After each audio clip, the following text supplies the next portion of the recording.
পাঁচ ম্যাচ সিরিজের চতুর্থ টি-20তে জিম্বাবুয়ের বিপক্ষে টস হেরে ব্যাট করছে বাংলাদেশ। শেষ খবরে টাইগারদের সংগ্রহ 9 উইকেটে 142 রান।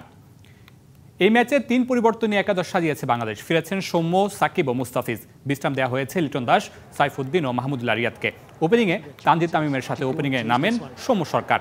পাওয়ার প্লেতে এই জুটি তুলেন 57 রান। 34 বলে টি-20 ক্যারিয়ারের দ্বিতীয় হাফ সেঞ্চুরি তুলে নেন তানজিদ তামিম।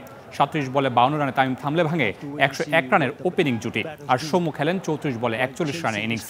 ওপেনাররা ফ্লাইং স্টার্ট দিলেও নামের সাথে সুবিচার করতে ব্যর্থ মিডল অর্ডাররা। হৃদয় 12 রান করলেও সাকিব 1 ও শান্ত ফেরেন 2 রান করে। আরেক ইনফর্ম ব্যাটার জাকের আলী থামেন 6 রানে। স্কোরবোর্ডে কোনো রান যোগ করার আগেই রান আউট হয়ে ফিরেন তাসকিন। ব্যর্থতায় বন্দী ছিলেন lower অর্ডাররাও। From this crowd here at Shere Bangla.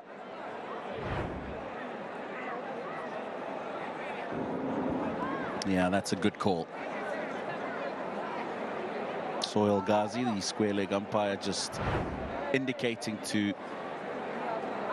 Shoykot.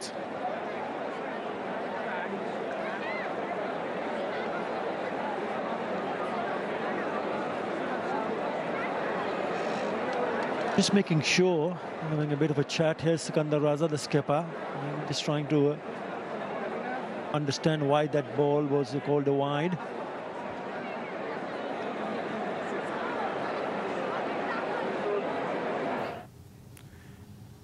মিরপুরে রয়েছেন সহকর্মী শান পাপন। ম্যাচের সবশেষ অবস্থা জানতে সরাসরি চলে যাচ্ছি তার কাছে।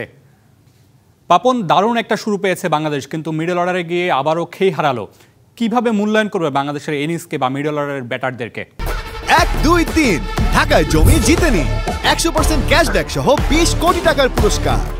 আসলে আমরা প্রথম অবস্থায় যেরকমটি দেখেছিলাম 66 বলে বাংলাদেশ 100 রান করেছিল এবং সবচেয়ে মজার বিষয় হচ্ছে প্রথম 50টা এসেছিল 34 বলে, দ্বিতীয় 50টা আসলো 32 বলে, অর্থাৎ 101 রান বিনা উইকেটে। তারপর থেকেই কিন্তু আসলে মরকটা শুরু হলো, যেটা হয় সাধারণত আমরা দেখে অভ্যস্ত বাংলাদেশের ক্রিকেটে। অন্তত মিডল অর্ডারে এসে মিডল অর্ডারের যে ব্যাটসম্যানটা যে নজিরটা আসলে দেখালো সেটা আসলেও কাম্য ছিল না। বিশেষ করে আপনি যখন বলবেন নাজবুল শান্ত, সাকিব আল হাসান, এই নামগুলো যখন বলবেন তখন আসলে তাদের নামের পাশে যে রানগুলো রয়েছে, যে স্কোরগুলো রয়েছে, সেগুলো আসলে কোনো মতেই টি-20 ক্রিকেট আসলে গ্রহণযোগ্য না। বিশেষ করে সাকিবের উইকেটটা বিশ্লেষণ করলে দেখতেই পাবেন আপনি, ব্যাটপ্যাডের মধ্যে মানে অনেকটা গ্যাপ, সেখান থেকেই তিনি আসলে বোল্ড হয়ে গেলেন। অর্থাৎ টি-20তে এসে এই ধরনের উইকেট বিলিয়ে দেওয়া কিংবা একদম কেয়ারলেস ক্রিকেট খেলা, সেটা আসলে কখনোই গ্রহণযোগ্য ছিল না।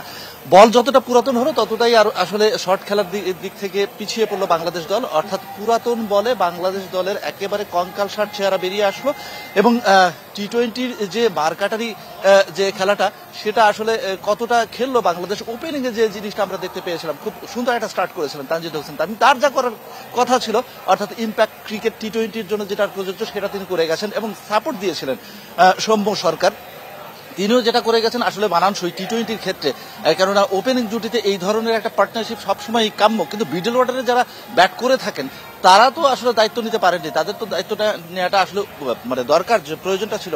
আজকে কিন্তু বেশ কিছু পরিবর্তন নিয়ে বাংলাদেশ খেলেছে। আজকে দলে ঢুকেছেন মুস্তাফিজুর রহমান, দলে ঢুকেছেন সাকিব আল হাসান, সৌম্য সরকার। আসলে এই দিক থেকে যদি বিবেচনা করি তাহলে কিন্তু সাকিব বলেন কিংবা আদার্স যারা আছেন তারা কিন্তু ওইভাবে জ্বলে উঠতে পারলেন না। শেষ পর্যন্ত রিশাদ হোসেনের কাছ থেকে লং হ্যান্ডেলে ব্যাট আশা করেছিল সবাই, কিন্তু তিনিও আসলে ব্যর্থ। এখন বোলিং এর বেলায় বাংলাদেশকে সেই কাজটা করে দেখাতে হবে। বরাবরই যেটাই আমরা এই সিরিজে দেখে আসছি, যে বাংলাদেশের ব্যাটসম্যানরা তেমন ভাবে আসলে জ্বলে উঠতে পারছে না। 160 একটা রান হয়েছিল, একটা স্কোর হয়েছিল, সেটা চট্টগ্রামে।